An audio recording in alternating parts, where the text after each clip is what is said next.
Nuestra proposición es que los seres vivos se caracterizan porque literalmente se producen continuamente a sí mismos. Y esto es lo que denominamos una organización autopoyética. En lo fundamental, la organización autopoyética queda definida por las siguientes relaciones. Sus componentes, estructuras, están en continua y dinámicamente están continua y dinámicamente relacionados por una red de interacciones y transformaciones químicas que hoy conocemos como metabolismo celular. Acá recuerden siempre el principio básico de la teoría de sistemas, que el sistema es mucho más que la mera suma de sus partes. O sea, una célula es mucho más que la sumatoria de todos los componentes químicos que posee. Y eso es la vida. Y eso es lo que no se puede explicar con una definición en esencia. Lo peculiar del metabolismo celular, a diferencia de otros procesos, es que algunos de sus componentes configuran un borde o membrana, el cual es un límite para la red de transformaciones químicas posibles en su interior. Pero lo peculiar del metabolismo celular es que esos componentes que constituyen el borde no solo limitan las transformaciones, también participan de ellas. En otras palabras, la membrana operacionalmente es parte del interior de la célula. La membrana, según recuerdo, las clases de biología tenían la propiedad de semipermeabilidad, dejar entrar determinadas sustancias. Una membrana de la célula es como que ustedes tengan un cubo con agua lleno de bolas de tergopol. Y ahí entra, por ejemplo, una pelota de tenis.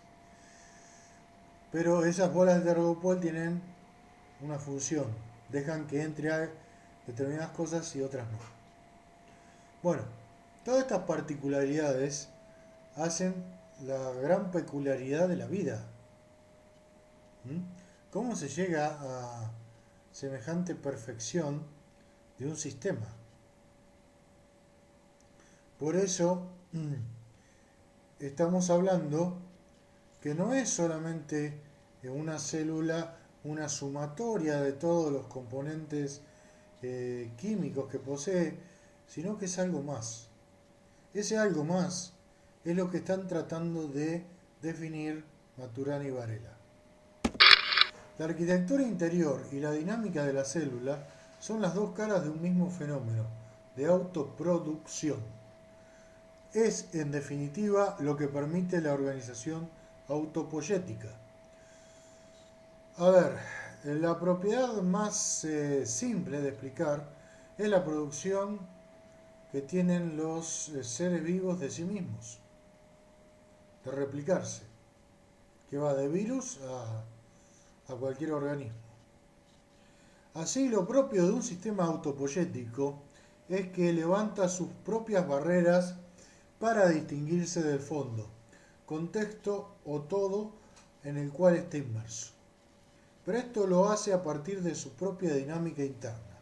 Ambas cosas, borde y dinámica, son inseparables. Exactamente, una eulena o una ameba son distinguibles del fondo. Fíjense cómo acá el tema de las distinciones también actúa. Si no, una ameba no constituye un organismo vivo. Lo que distingue a un ser vivo de uno que no lo es, en definitiva, su organización autopoyética. Entre sí los seres vivos se pueden distinguir porque pueden presentar distintas estructuras, pero su organización es esencialmente la misma, la autopoiesis, la autoproducción de sí mismo, la producción, por ejemplo, de las gametas sexuales que llevan a la producción de otro organismo. Se viven continuamente replicando. El mecanismo biológico nos señala que una estabilización operacional en la dinámica del organismo no incorpora la manera como se originó. Las palabras en el lenguaje, en la reflexión lingüística, pasan a ser objetos que ocultan las coordinaciones conductuales que la constituyen operacionalmente en el dominio lingüístico. Bien, acá lo que podríamos decir, que no es, tomando como ejemplo el lenguaje, nuestro propio lenguaje, eh, la biología tiene un lenguaje. Por ejemplo, todo el ADN, toda la conexión de timina, citosina, adenina, guanina, todos los aminoácidos que se conectan entre sí son un software. Contienen los signos de información de la estructura de un individuo. Son un lenguaje. Entonces, en conclusión, el lenguaje no es posterior a toda esta evolución, no es precedente. Es lógico que mantenga coherencias estructurales, como diría Maturana, con lo que es la estructura biológica. ¿Por qué el árbol del conocimiento? ¿Por qué lo llaman así?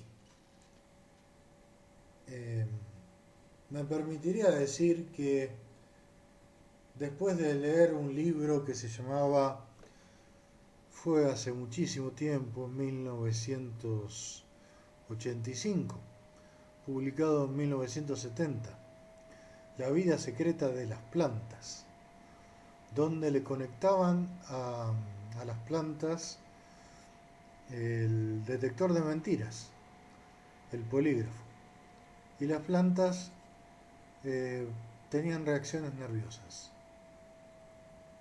Nunca enseñaron eso en botánica. Está comprobado científicamente. Está el libro La vida secreta de las plantas.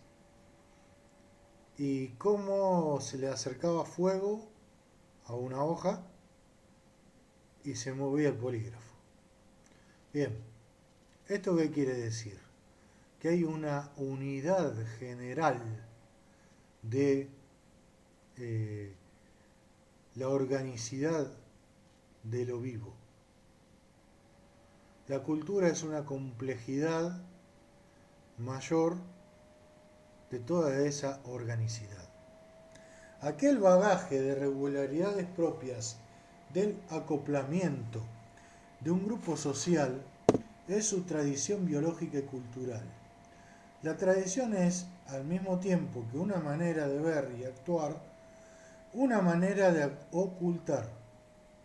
Toda tradición se basa en lo que una historia estructural ha acumulado como obvio, como regular, como estable, y la reflexión que permite ver lo obvio como solo opera con lo que perturba esa regularidad. La tradición es lo que da la cohesión de identidad de una sociedad. En cierta manera, es una conjunción de muchos lenguajes, de una multiplicidad de lenguajes.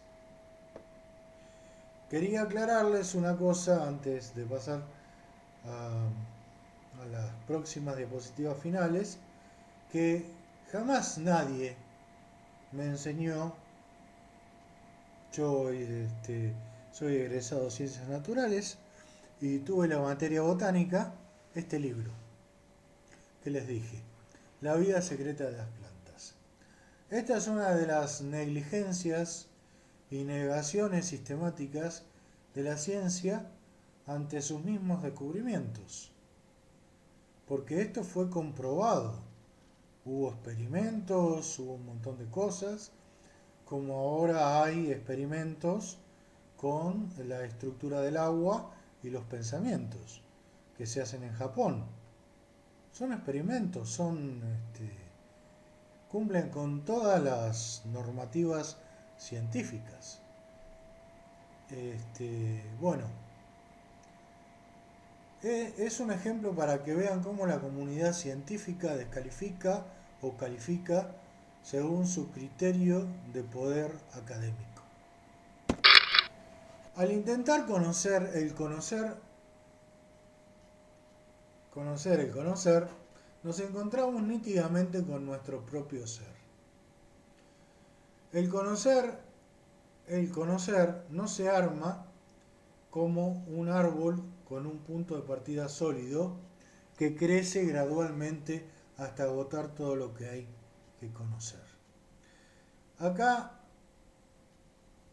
para hacerlo más fácil, sería al intentar reflexionar sobre el conocer, nos encontramos nítidamente con nuestro propio ser. En la manera en que yo comprendo cómo conozco, veo por un fenómeno de espejo mi ser. Fíjense en eso. ¿Por qué? Porque puedo establecer distinciones con lo que me rodea, diferencias. El conocer me permite eso, eh, definir mis contornos, delinearlos. El reconocimiento de la circularidad cognoscitiva, sin embargo, no constituye un problema para la comprensión del fenómeno del conocer, sino que de hecho funda el punto de partida que permite su explicación científica. La circularidad cognoscitiva. Yo más bien que circularidad diría la espiralidad, porque como vimos con Kuhn, un desacuerdo en un punto lleva a un salto paradigmático. Y eso es también en la vida personal, en, en el lenguaje. Esto es parte del devenir cognoscitivo.